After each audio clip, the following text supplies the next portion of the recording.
Welcome to day 63 of our Be a Better You annual challenge. We're doing one thing every day to be a better version of ourselves, a better person. You be a better you, I be a better me, through this month, focusing on topics of communication. So today's slightly deeper dive is into modes of communication. We're going to talk about 5 different modes of communication and how you might use them in your daily life. Now, keep in mind, I'm old enough now, at least in a week, to remember that number 5 on our list didn't even exist up until the 1990s. So, at least in a way that others could access it. What are these different types and modes of communication, and how are we going to use them? For our action item today, I'm going to tell you what we're going to do right off the bat so you can think about it while we're going through an explanation of each of the different types. We're just going to list the different types. Visual, visual. Well, visual is number 4. Verbal, nonverbal, written, visual, and digital. Digital is, of course, the one that didn't used to exist, but it is so powerful, and there's so many benefits to it. Now, normally, I would talk about the benefits and the shortcomings of each of these different modes of communication, and then when and how to use it. But I've got a write-up. I've got I think a 3 or 4 page write-up, a 4-page write-up on it. So if you want that, just put day 63 in the comments below, and I will send it to you. Day 63, and I'll figure out a way to attach it, or I'll put it in the group or something so that you can get access to it as a file in and of itself. Because it goes into detail. Like, for example, verbal communication. What are some of the advantages and disadvantages of that? Let me grab my magnifying glass. Number 1, you get immediate feedback and engagement. What the heck is verbal communication? It is, of course, speaking and listening. And we're going to deep dive into each of these modes of communication, as well as speaking and listening throughout the course of this month. But you get immediate feedback engagement. You get emotional depth when you're having a conversation with someone, whether it's over Zoom, which is really digital, or in person. You can hear the person's tone of voice. You can see their facial expressions. You can see their gestures and their hand movements and get a better feeling for what it is that their intention is and what they're trying to express. You can clarify by expressing and asking questions and clarifying questions in order to understand the ideas that are trying to be presented by the person speaking. Shortcomings, of course, are you can misinterpret the tone or the delivery, right? I will often use the wrong tone and delivery with people I love and care about in my family, usually because I'm afraid somebody's going to get hurt. It requires good listening skills. And guess what? None of us are born with good listening skills. We have to acquire them. It is a lifelong goal and work in progress for me personally to become a better listener. And then we're not always ideal for complex and technical issues, right? Sometimes in writing or in speaking, we can explain something, but we also need some visuals or graphics or something to support that, especially if it's technical things. I've got a technical degree, so I know that if I had professors in college and people in different businesses I've worked in and worked with, and all they did was talk to me about something, it didn't show me and illustrate in some way the complex things they were talking about, it just takes longer and it's harder to understand. Truly, a picture is worth 1,000 words. So where would you use this? Where is the best place to use verbal communication? Well, in personal relationships, leadership, sales, and customer service, right? How do you build understanding with customers and with relationships if you're not talking to one another, right? I think one of the biggest breakdowns in relationships is when we're not communicating and not talking to one another. We can use an upbeat, confident tone in business meetings to inspire our team, right? We can use a confident, upbeat tone with our children and our grandchildren to inspire the behavior we want in them, right? We always want to be pointing out what we want in people, not what we don't want, because whatever we pay attention to, we get more of. Finally, you can practice active listening in personal conversations to deepen trust and empathy. Absolutely, positively. If I'm having a conversation with you and I'm, like this, and I'm looking at my watch, and I'm writing things down that have nothing to do with what our conversation's about, you know that I'm not paying attention. I am not present with you. Therefore, I am not listening and being a good verbal communicator.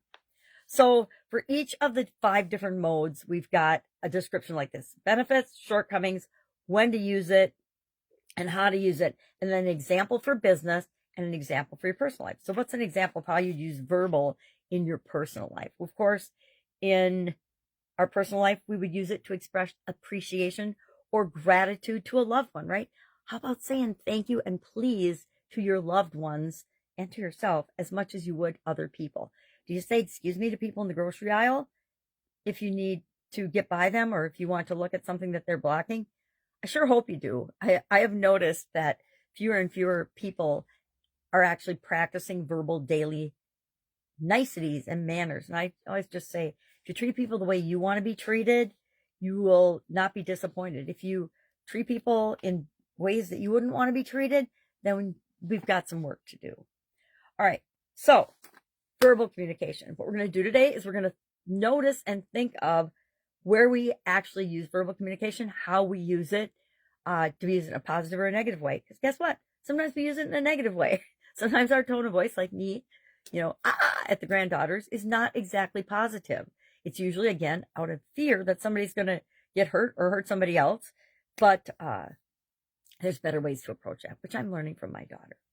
Nonverbal. What are nonverbal cues? Nonverbal cues are eye contact, body language. Am I sitting up straight and confidently? Or am I slouching in my chair and talking in a monotone? Totally different message comes across, right? We can use nonverbal in business and in our personal life. In our personal life, we can use it to smile and have open gestures when we're having conversations with people. One of my favorite things to do is to go for walks and then look people in the eye, smile at them, and tell them good morning, afternoon, good evening, whatever time of day it is, because the reactions you get are really, really interesting. And you learn a lot about yourself and about other people by just simply doing that, by saying hello, by making eye contact, using open body language. If you're slouched down and walking, people don't say hello and they don't look at you. But if you are looking up, confident, walking, and smiling at people, they engage. They at least say hello, hey, have a great day, or something. Written communication is the next one. And here's where we can really shine or struggle.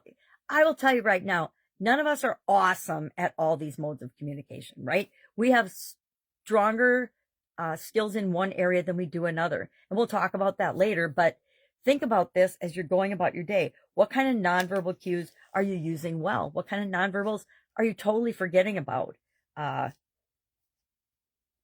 It's really fun working with or being around little children, because they get this idea early on that if they don't look you in the eye, then they don't have to listen to what you say because they don't see you. And so that's an area of nonverbals where we can make sure we're making eye contact with people before we communicate or as we're communicating.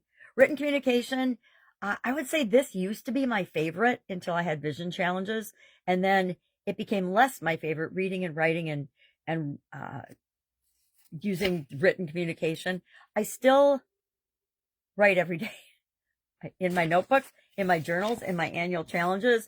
But I do not go back and read them as much as I wish that I could and that I used to, because reflection is a very important personal development and growth tool, right? Visual communication is a picture's worth 1,000 words. A Zoom call to a family member that's far away to keep in touch and stay connected, it isn't as good as being with the person, but it's the next best. Maybe it's the next best thing. I'm going to say it's the next best thing, because, and it's why I don't like talking on the phone personally, but I don't mind Zoom calls. I want to be able to see the person I am communicating with. I want to be able to visually see them. And I think Zoom has been an incredible tool. One of the great things that came out of the pandemic was people actually adopting and accepting communication over Zoom and other medium. But a picture's worth 1,000 words. Sometimes a vision board, for example, is a great way to work on your goals and dreams. It's usually a personal one. I don't think most people share their vision boards with other people. Some do, but I'm pretty close to the hip with my own personal vision board. It's for me. It's not for anyone else. And it's not that I care if they see it. I mean, I know my granddaughters have seen it, but it's not the kind of thing I'm going to pop up on the screen and show everybody. Why? Because what I want out of life is very different. It's similar things we want sometimes, but my specific things that I want out of life, I'm sure are very different than the things that you want. And I don't ever want to put my vision and my ideas onto somebody else. I want you to make sure that you're making things your own. And finally, the newest mode of communication is digital. Anything related to technology, computers, the internet, that all falls under the category of digital. And there are incredible ways and easy ways to enhance our digital communication. We can use it for connecting with people. We can use it for, again, the Zoom calls would be digital and visual.